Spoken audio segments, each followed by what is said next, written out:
Chapter 4. Food Depots. The two ships, Terra Nova and Fram, arrived in Antarctica in January 1911, at the end of summer. The Englishmen and the Norwegians wanted to stay on the ice all winter. They wanted to be ready to go to the South Pole at the beginning of the next Antarctic summer. The dogs pulled the Norwegians' sledges. They ran quickly over the snow and pulled the big sledges from the ship onto the ice. The men ran beside them on skis. They put a big wooden house on the ice.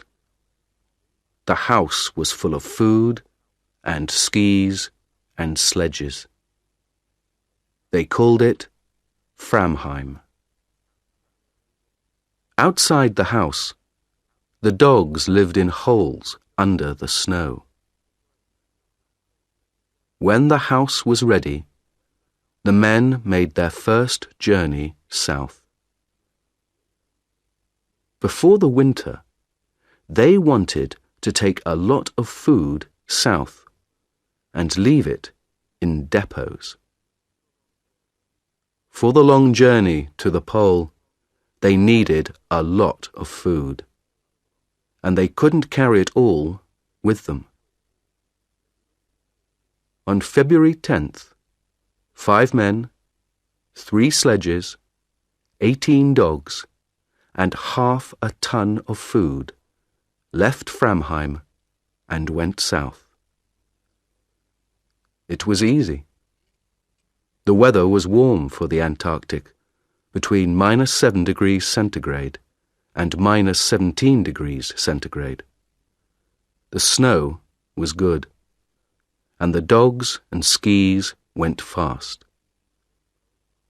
They went 50 or 60 kilometers every day. After 4 days, they reached 80 degrees south and made the first depot.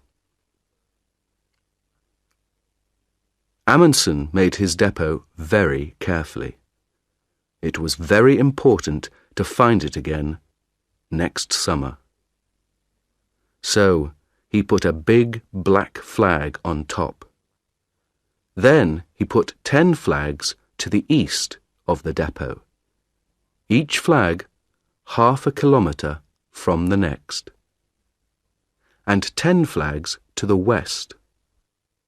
So, there were flags for 5 kilometres to the left of the depot and 5 kilometres to the right.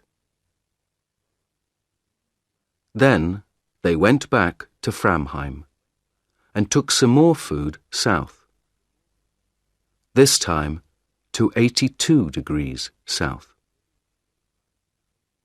This time it was harder. The temperature was sometimes -40 degrees centigrade, and there were strong winds with a lot of snow.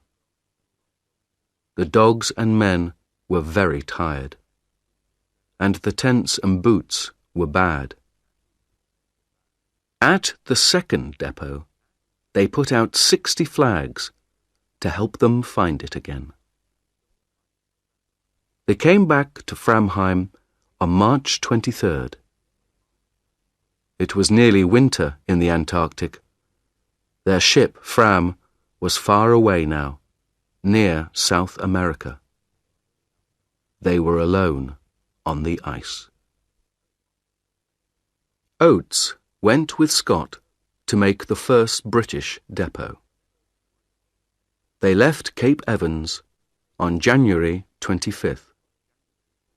There were 13 men, 8 ponies, and 26 dogs. The dogs were faster than the ponies. They ran quickly over the top of the snow, but the ponies' feet went through it. Every morning, the ponies started first, and the dogs started 2 hours later, because they ran faster. At night, the dogs made warm holes under the snow, but the ponies stood on top of the snow. It was -20 degrees centigrade. After 15 days, Oates talked to Scott. There was a strong wind, and the two men's faces were white with snow. "3 of the ponies are ill, Captain," Oates said. "They can't go on." "Don't be stupid, Oates," Scott answered. "They're good, strong animals. The best ponies on earth." "Not these 3, Oates said. "They're ill and unhappy, and now they can't walk. Let's kill them and leave the meat here in the snow. We can eat it, or the dogs can." "Of course not," Scott said angrily. "These ponies are our friends. They work hard for us. I don't kill my friends." 3 days later, 2 of the ponies were dead. Scott's men were slower than Amundsen's. It took them 24 days to get to 80 degrees south. They made a big depot there and put one large black flag on top of it. Then they went back to Cape Evans. Their camp was on an island in the ice, and the sea ice moved sometimes. There were holes in the ice and black seawater under it. One day, 7 ponies went through the ice into the sea and died. 1 motor sledge also went into the sea.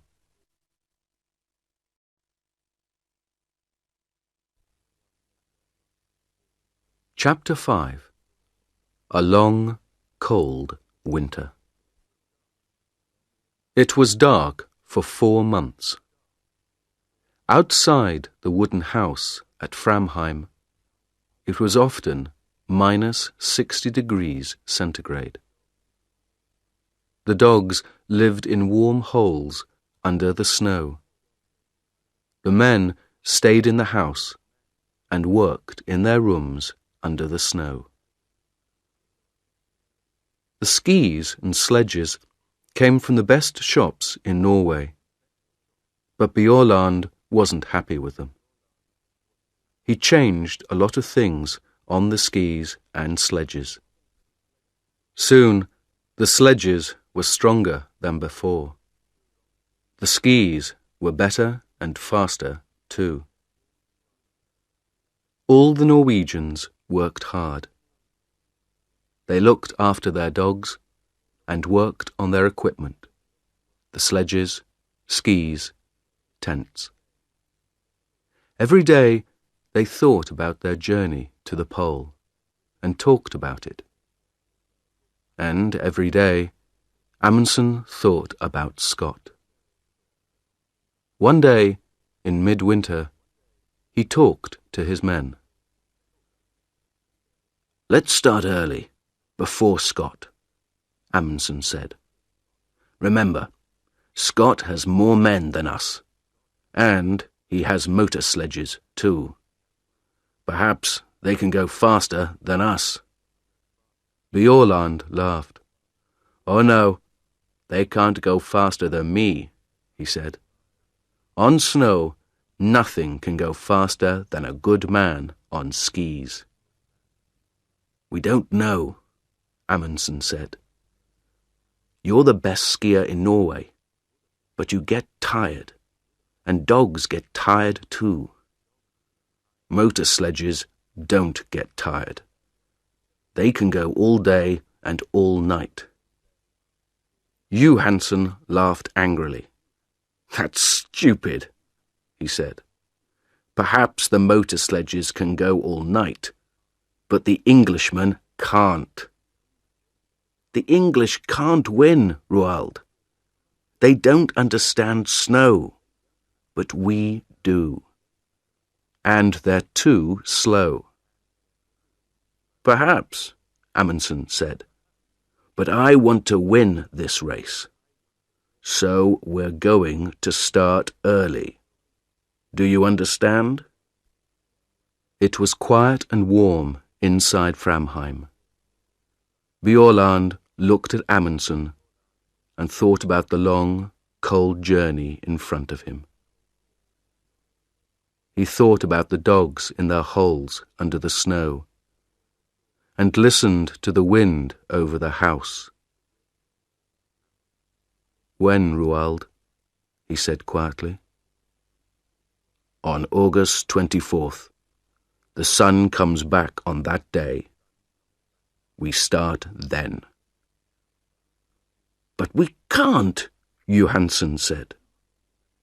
He looked angry and unhappy. That's too early. We can't start then.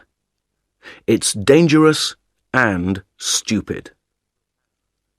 Amundsen looked at Johansen coldly. You're wrong, Johansen, he said. We want to win, remember? So we start on August 24th. Bjaaland listened to the winter wind outside. In Scott's camp at Cape Evans, no one talked about Amundsen, and no one worked hard. They had good food, and they played football on the snow. They wrote a newspaper, the South Polar Times, and read books. No one learnt to ski, no one worked on the motor sledges. Twice, men went for long journeys across the snow. They walked and pulled the sledges themselves. Oates stayed at Cape Evans and looked after his ponies. Over the window in Cape Evans, Scott put a map of Antarctica. With a pen, he made a line from Cape Evans to the South Pole, and he put a little British flag at the pole. Under the map, Scott wrote the day for the start of their journey. We start on November 3rd, he wrote.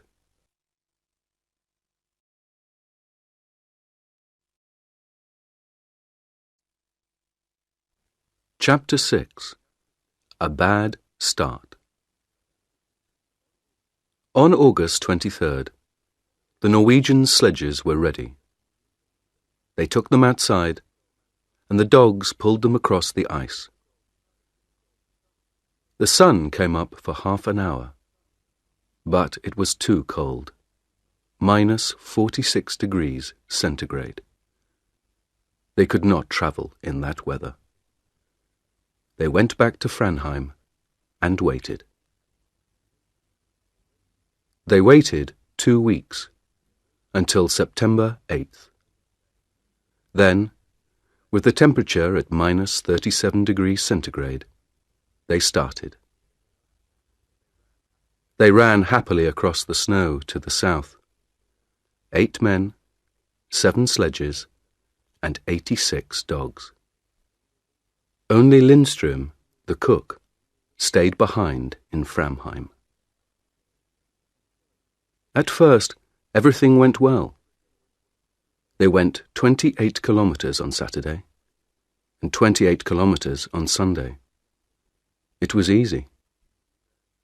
Then, on Monday, the temperature went down to minus 56 degrees centigrade. There was white fog in front of their faces. They couldn't see anything. But they travelled 28 kilometers. That night, in their tents, they nearly died of cold. Next day, they stopped and made snow houses. Inside the snow houses, it was warm. But everyone was unhappy. "I told you, Roald," Johansen said. "Even September is too early. We can't travel in this cold. Do you want us to die? Let's go back and wait for better weather." Amundsen was very angry. He was angry with Johansen, but he was angry with himself too. He knew Johansen was right. "All right," he said slowly. "We can go on to the depot at 80 degrees south, leave the food there, and then go back. We can't do more than that." It was 37 kilometers to the depot. The wind was in their faces all day. 2 dogs died on the way. At the depot, they did not stop. They put out the food and the flags, turned round, and went north. At last, the wind was behind them. The dogs ran quickly, and the men sat on the empty sledges. They went faster and faster. It was like a race. Amundsen was on Wisting's sledge, and soon he, Wisting, and Hansen were 3 or 4 kilometers in front. Soon they were alone. They travelled 75 kilometers in 9 hours, and they reached Framheim at 4 o'clock that afternoon. Bjaaland arrived 2 hours later with 2 more men. But the last 2, Johansen and Prestrud, went more slowly. Their dogs were tired. Their feet were wet and cold. They had no food, and they were alone in the dark. The temperature was minus 51 degrees centigrade. They reached Framheim at midnight. Next morning, Johansen was angry. In front of everyone, he said, "You were wrong, Roald. September was too early. I told you, but you didn't listen. And then you left us alone, and we nearly died in the cold. You're a bad captain.